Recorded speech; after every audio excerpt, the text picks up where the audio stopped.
स्वागत है आप सभी का स्कोप 360 चैनल पर। क्लास 12th सामान्य हिंदी का पूरा सही और सटीक आंसर इस वीडियो के माध्यम से आप सभी को मिलने जा रहा है। यदि आपका पेपर सेट 302 ZH है तो चलिए बिना किसी देरी के वीडियो की शुरुआत करते हैं। देखिए, आप सभी का पहला प्रश्न यहाँ पर था, आचरण की सभ्यता निबंध के लेखक हैं। कई ऑप्शन यहाँ पर हैं, एकदम हमने यहाँ पर सटीकता से जो आंसर आपको यहाँ पर मैंने टिक लगाया है, अध्यापक पूर्ण सिंह, यही आपका सही जवाब होगा। इसके अलावा अगर आप कोई और टिक मारे हैं तो वो आपका गलत हो सकता है। अगला है आपका, हिंदी नई चाल में ढली, यह कथन किस लेखक का है? तो सही जवाब होगा भारतेंदु हरिश्चंद्र। अगला है, उसने कहा था, कहानी के लेखक, तो सही जवाब होगा चंद्रधर शर्मा गुलेरी। अगला आपका है, चिंतामणि निबंध संग्रह के लेखक हैं, तो इसका सही जवाब होगा रामचंद्र शुक्ल। अगला है, कमल का सिपाही के रचनाकार, तो ये मुंशी प्रेमचंद के लड़के, उनका नाम, तो इसका सही जवाब होगा आपका अमृत राय। अगला देखते हैं, अगला प्रश्न आपका है, प्रिय प्रवास के रचयिता हैं, तो इसका सही जवाब होगा अयोध्या सिंह उपाध्याय हरिऔध। अगला प्रश्न है, निम्नलिखित में छायावाद के कवि हैं, तो सही जवाब होगा मुकुटधर पांडे। अगला आपका क्वेश्चन है, निम्नलिखित में से कौन सा कवि छायावाद युग का नहीं है? सही जवाब है अज्ञेय।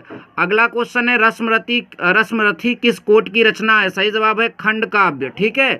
अगला है आपका, बादल को घिरते देखा, ये किसकी रचना है? नागार्जुन की। अब आपका आ जाता है यहाँ पर गद्यांश। तो गद्यांश का आप सभी को मालूम होना चाहिए कि यहाँ पृथ्वी लिखा है, मैंने पहले ही ट्रिक बताया था, अगर पृथ्वी लिखेगा और राष्ट्र लिखेगा तो राष्ट्र के स्वरूप नामक पाठ से हो जाएगा, और लेखक का नाम भगवत शरण उपाध्याय। और उसके बाद इसको करने के बाद आपको इसे करने की ज़रूरत ही नहीं है, फिर भी अगर आप किए होंगे तो अच्छी बात है। ठीक, दूसरा प्रश्न आपका गद्यांश में ये था। बात करते हैं यहाँ पर जो है आपका ये पद्यांश का, तो पद्यांश का इस समय हमको नहीं मालूम चल रहा है कौन से पाठ से लिया गया है। ठीक, शायद आपने इसका आंसर ज़रूर दिया होगा। और ये तो गांधी जी के बापू के प्रति का है, आप सभी को मालूम है, तुम मांसहीन तुम रक्तहीन, मैंने अभी परसों वाले वीडियो में आपको ट्रिक बताया था।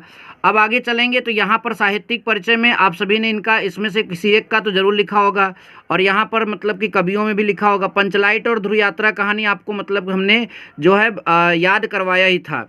अब ये आपका जो खंडकाव्य है, ये आपके जिले वाइज यहाँ पर निर्धारित किया गया है, तो आपका जो भी जिला रहा होगा वहाँ से आपने अपना खंडकाव्य लिखा होगा।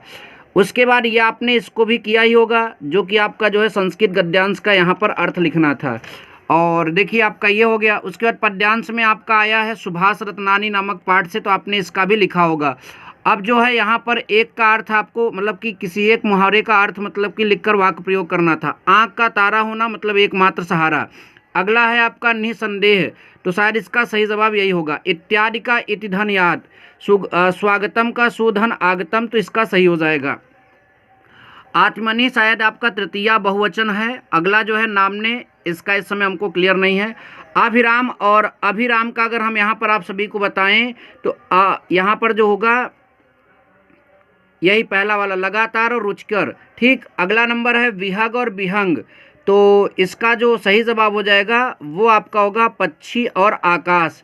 अगला जो है आपका, निम्नलिखित शब्दों में से किसी एक शब्द के दो अर्थ, तो आप यहाँ पर जो है किसी भी एक शब्द का दो अर्थ, मतलब एक कांड जो है आपका जो रामायण वगैरह में होता है उस वो है, और दूसरा जो है आपका एक कुकर्म होता है, उसको भी कांड शायद बोलते हैं। ठीक, अगला रास्ता दिखाने वाला, तो इसे आप मार्गदर्शक ही बोलोगे। जिसका कोई अंत ना हो उसे आप क्या बोलोगे? अनंत बोलोगे। ठीक, अब आगे प्रश्न और हैं यहाँ पर, जिसमें से आपको दो का शुद्ध करके मतलब कि लिखना था। श्याम और मोहन बात कर रहा है, इस देख ले।